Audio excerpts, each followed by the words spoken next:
આ છે રવો, આ છે ચોખાના પૌવા. ચોખાના પૌવા એટલે એને ક્રશ કરેલા. હા, ક્રશ કરેલા છે. હા, પછી અને એમાં નાખીએ દહીં. હા, એમાં આવી ગયું દહીં.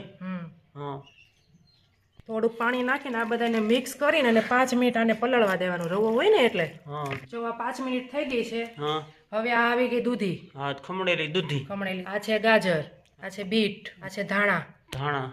આ છે લસણ હા, લસણ કટિંગ કરેલું, આ છે આદુ, ક્રશ કરેલું આદુ, આ છે મરી પાવડર, આ છે નમક, આ છે સોડા. સોડા. તો ઇન્સ્ટન્ટ ઢોકળા થઈ જાય હા, ને, ટૂંકમાં instant પલાળવા ન ઢોકળા. પડે ને. અને આને મસ્ત મજાના જો મિક્સ કરી દેવાના. વાહ ભાઈ વાહ, આમાં ન્યુટ્રિશન ને કઈ ઘટે નહીં. આમાં માંદા માણસ ખાય તો હાલતા થઈ જાય એવા બધા મસ્ત હા, બનશે. આ ભરાઈ ગઈ ડીશ. હા, અને આ જો ગરમ પાણી મૂક્યું છે ઢોકળિયામાં, હા. અને આ મૂકી દે ડીશ અંદર. અને આડા કેટલીક વાર લાગશે 5 મિનિટ.